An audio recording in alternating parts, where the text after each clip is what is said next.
लाडकी बहीण योजना सर्व महिलांकरिता आज एक आनंदाची बातमी आहे। तर लाडकी बहीण योजना 2026 तर आता नोव्हेंबर, डिसेंबर, जानेवारीचे पैसे खात्यामध्ये इथं जमा होत आहे।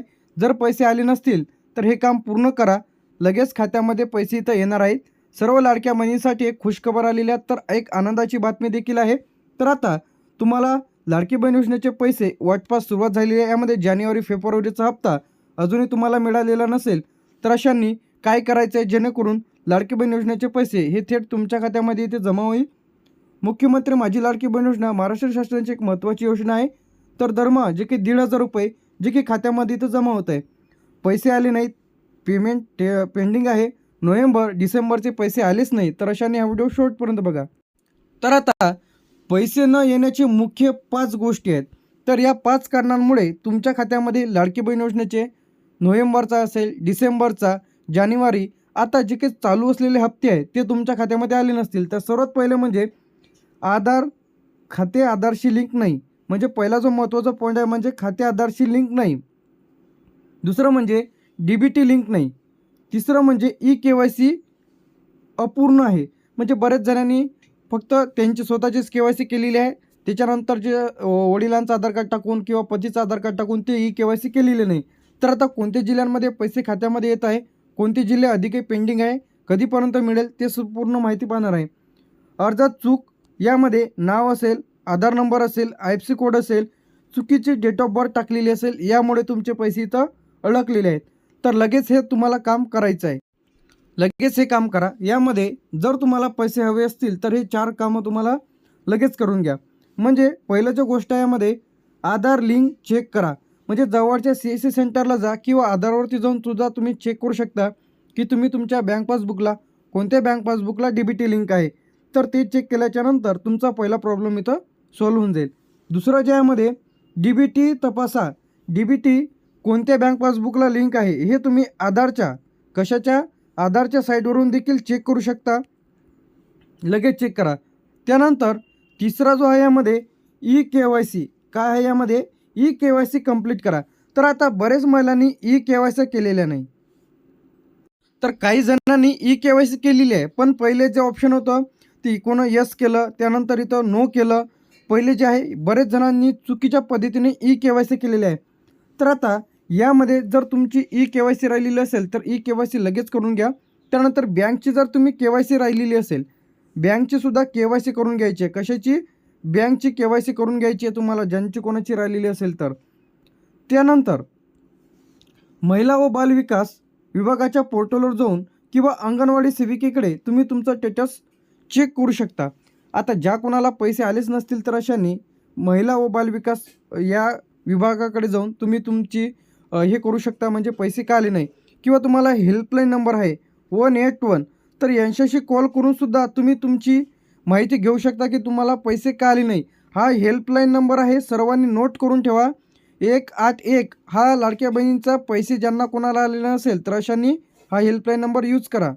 तर आता यामध्ये पैसे कधी येणार आहेत, तर महत्त्वाची अपडेट, ज्या लाडक्या बहिणींचे डुप्लिकेट अर्ज पूर्ण आहेत, ज्यांनी पुढील DBT लिस्टमध्ये जमा होणार आहेत, तर काही जिल्ह्यांमध्ये टप्प्याटप्प्यांमध्ये पैसे इथं येणार आहे।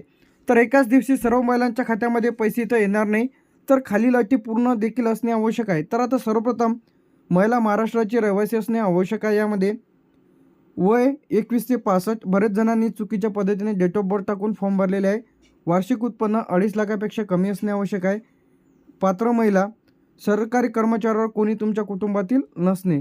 तर आता नवीन नियम इथं काय आलेले आहेत, तर आता कोणाला पैसे तर मिळणार नाहीत, हे सुद्धा यामध्ये महत्त्वाचा पॉईंट आहे। कोणाला पैसे तर मिळणार नाही, ज्यांचं आधार लिंक अधिक राहिलेलं आहे, DBT इनॅक्टिव्ह आहे, बँक पासबुक मिसमॅच नाव आहे, बँक पासबुकवर आधार वेगळं आहे, जॉईंट खातं जोडलेलं आहे, जनधनचे खाते KYC तर कंप्लीट व्हायची राहिलेल्या, तर अशांचे पैसे तर येणार नाही। त्यानंतर इथं मृत्यू व्यक्तीचे खाते जोडलेले आहे, बरेच जणांचं मोबाईल नंबर बदललेला आहे, काही बरेचसे प्रॉब्लेम आहे। काही जणांचं काय झालेलं आहे, इथं चुकीच्या पद्धतीने चुकीची माहिती भरून फॉर्म भरलेला, तर अशांचे फॉर्म इथं रिजेक्ट होणार आहे। अर्ज रिजेक्ट व पेंडिंग असल्याचे जे काही कारण आहेत तर काय असू शकते, तर यामध्ये सर्वप्रथम यामध्ये तुम्हाला अंगणवाडी सेविकेकडे अर्ज तपासायचा आहे। तुम्ही तालुका वुमन चिल्ड्रन ऑफिसमध्ये जाऊन देखील लेखी अर्ज देऊ शकता. DBT चेक करून घ्या. UID पोर्टलवरला भेट द्या किंवा महिला व बालविकास काय यामध्ये महिला व बालविकास पोर्टलवरती जाऊन देखील तुम्ही चेक करू शकता. तर आता ज्यांना कोणाला पैसे आलेच नसतील तर अशांनी 2026चे जे काही पेमेंट आहे नवीन अपडेट इथं आलेले आहे. तर आता 1500 रुपये लगेच खात्यात चेक करा. ज्यांना कोणाला पैसे आले नसतील तर अशांच्या खात्यामध्ये मागील हप्तासुद्धा एकूण 3000 रुपये इथं जमा होत आहे. म्हणजे मागच्या महिन्यातील 1500 आणि या महिन्यातील 1500. आता ज्यांना कोणाला पैसे झाले नसतील तर मी पहिले सांगितलं होतं की जे काही हेल्पलाईन नंबर इथं आलेला आहे 181 यांच्याशी कॉल करा किंवा तुम्ही लेखी तक्रार देखील करू शकता. तर आता नोव्हेंबरचे देखील 1500 इथं जमा झालेले आहे. डिसेंबरचे सुद्धा 1500 इथं जमा झालेले आहे आणि जानेवारीचे सुद्धा पैसे इथं जमा होत आहे. तर आता ज्यांना कोणाला लेखी अर्ज द्यायचा असेल तर तुम्ही तुमच्या तालुका किंवा जिल्हा महिला व बालविकास अधिकारी यांच्याकडे तुम्ही तुमचा लेखी अर्ज देऊ शकता. सोबत तुम्हाला आधार कार्ड, बँकेचं पासबुक आणि अर्जाची पावती सोबत द्यायची आहे. तर आता कोणकोणत्या जिल्ह्यांमध्ये पैसे इथं खात्यामध्ये येत आहे जे की लाडक्या बहिणींच्या ते आपण इथं पाहणार आहे. सर्वप्रथम अहमदनगर, अकोला, अमरावती, छत्रपती संभाजीनगर, बीड, भंडारा, बुलढाणा. तर यामध्ये लाडके बहिणींचे पैसे खात्यामध्ये इथं येत आहे. तर लगेच तुम्ही तुमचं खातं तपासा. बुलढाणा झाल्यानंतर इथं आपलं चंद्रपूर, धुळे. तर यामध्ये लाडके बहिणींचे पैसे खात्यामध्ये इथं जमा होत आहे. काय होत आहे इथं जमा होत आहे. ज्या महिलांना लाडकी बहीण योजनेचे पैसे आले नसेल तर हा टोल फ्री क्रमांक आहे. यांना कॉल करून तुम्ही पैसे विचारू शकता का आले नाही. गडचिरोली, गोंदिया, हिंगोली, जळगाव, जालना, कोल्हापूर, लातूर, मुंबई शहर, मुंबई उपनगर, नागपूर, नांदेड. तर या जिल्ह्यांमध्ये देखील पैसे इथं खात्यामध्ये येत आहे. नांदेड झाल्याच्या नंतर आपल्या इथे नंदुरबार, नाशिक, उस्मानाबाद, धाराशिव, पालघर, परभणी, पुणे, रायगड, रत्नागिरी, सांगली, सातारा, सिंधुदुर्ग झाल्याच्या नंतर सोलापूर, ठाणे, वर्धा. तर या जिल्ह्यांचा मध्ये समावेश आहे. त्यानंतर इथे वाशिम आणि यवतमाळ. तर लाडकी बहीण योजना 2026. तर आता ज्या कोणत्या महिलांना यामध्ये ऑक्टोंबर असेल, काय असेल यामध्ये ऑक्टोंबर, नोव्हेंबर, डिसेंबर. जर तुम्हाला अधिक 1 रुपया मिळालेला नसेल तर कमेंट करून नक्की सांगा. जर तुमच्या काही अडचणी असतील व तुमच्या स्टेटसमध्ये काय दिसत आहे कमेंट करून नक्की सांगा.